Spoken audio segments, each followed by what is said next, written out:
Hi, I have a new short story piece that will I might extend further.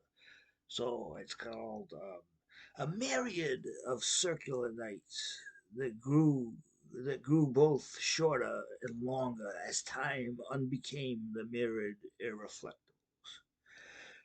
by Paul A. Bedard. Introduction.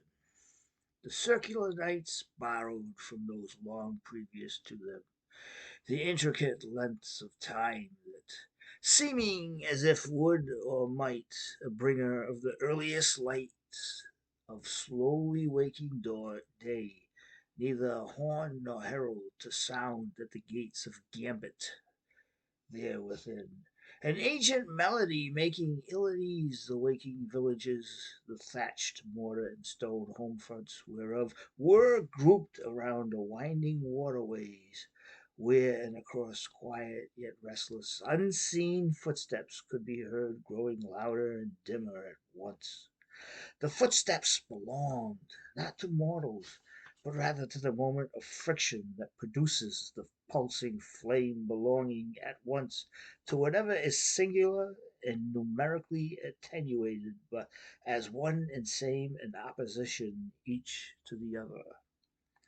The literal, the metaphorical, the simile, the metonymy, the paraphrased comparative, as well as the material and or immaterial predications as subjects brought forth from the wombs of time and place, not so much their own as they belonged elsewhere, drifted fore and aft existence and non-existence. 1. For 3 long days and nights they sat under a bright lit overhead lamp, piecing me together as an outlaw on the run from both that night's last gambit and the 21 moves preceding stalemate. Through the tight shut window to the one room punch drunk riverside dwelling, where within the 4 of them having taken me piece by piece apart, in much the same way that Henry Ford recreated the first prototypal agent of geographic transverse since the locomotive, through dissembling and reassembling it piece by piece, as I, in the form of all categories of bird life, intricately wove into an approximate unity concerning one, watched them as they, with needle and thread, hammer and needle, time and space, fused my identity into many and elsewhere as one. When they were done with fitting the final piece in place, my eyes outside the window met for a time of brevity, so instantaneous as to linger within as well as without both linear and non-linear forms of time-space sequence alike. My eyes from inside the one-room dwelling, and as a bird, I looked at my own self having been completed. But this is who, so I can tell. Yes. What and or was I? You you might ask.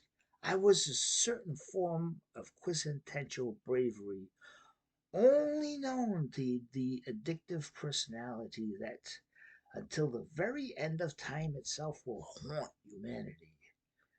I was and am the one who, it is possible, at the exact moment when drunkenness in all its weighted forms is about to put the axe to the last ebbing root of dying sobriety, decided by the strongest will of being known to the human persona to thirst the drink before him or her with every particle of their self-haunted being, who, instead of drinking it down the hatch, gets up from his or her seat, and with a will of admixed brass, iron, and steel, gets up and walks out the door.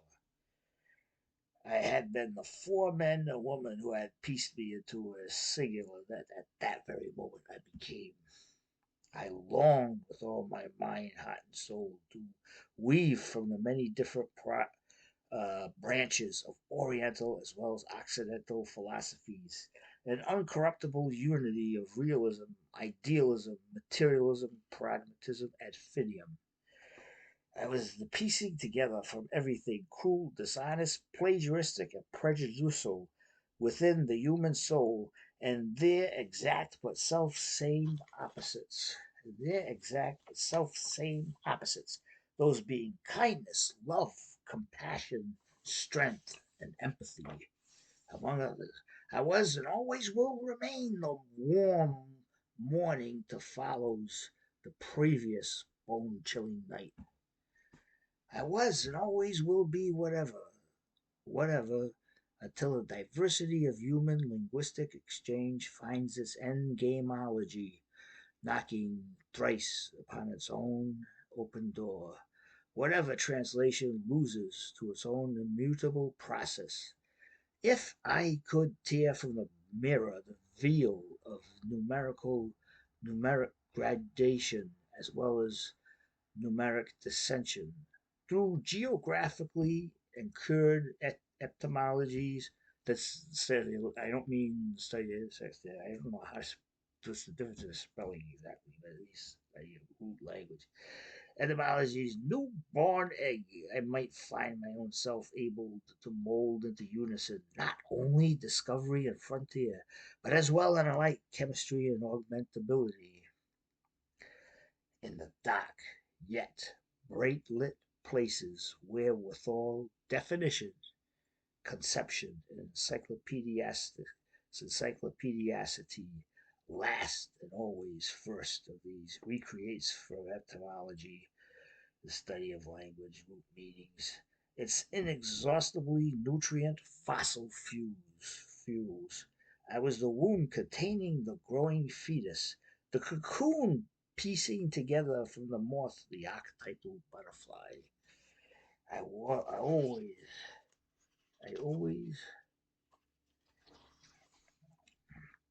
as most of us are innately, by the passage of time, aware of, made aware of the return to the place of origin to recreate myself.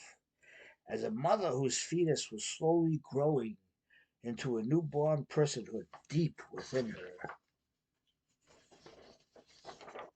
before, deep within her, before the ants' oceans between each homeland became navigable, I looked at the tree of time and place, as well and alike as timelessness and placelessness, and saw within and without me the earliest intimations of open water voyage. Looking at the hollow naval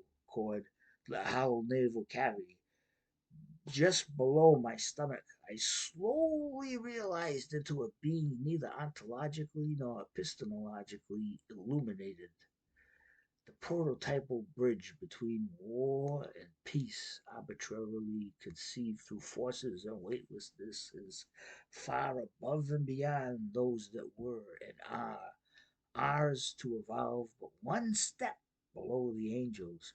I was Anastasia's Russia in winter, as well as Napoleon's Waterloo exiles, much in the same ways of multitudes. This sincerity of heart, mind, and soul through the mechanized eye of the earth panning lens that afterwarded sincerity lengthens the course of the mile. Therewithal, through a loosening of honesty censorship therefrom, the number of stages my gradation exacts, the number of the same stages of the grieving process. I am found to be the firstborn son of my own addiction. I most likewise will become with time the possible leader of peoples. If I am likewise the last born of my own four children, I will be the thinnest of lines between poetry and humor, walked across high above the night sky daylight city by beauty and all her varied veins, arteries, and capillaries of form. Galileo gave me a closer affinity with the starry night. The holy Hildegard gave over her intimacy with the nature of the herbal remedy, to both truth and truism, with the haunted, eternal, and present time's flickering passage, with the star-filled night ornamenting canticles. Newton gave me the right of spherically decided adulthood. I am the ability to calibrate dramatic philosophy essays through the five-fold division of the singular metaphysical trek into separate formulation inherent to its deeper unity through and by separating fivefold commas, semicolons, and periods. Sometimes I have to regroup each phrasal word schematic through and by the articles and other syntacticalities trying through rote limitation the solvable Gordian knot, which is the mirrored Caliban gallows exact opposite, as well as looking glass reflecting kingship's last and only honest daughter. Every now and again, I find myself exchanging the linear with the nonlinear, as I, as if I were alike and same. 21 move stalemate, abstracting backwards to the chess game's opening. I am, I am a myriad of circular nights that grew both shorter and longer as time unbecame the mirrored irreflectabilities. I hope everybody's going good. I just wrote that, so I thought I put it on YouTube. So and then I'll write more. And God bless.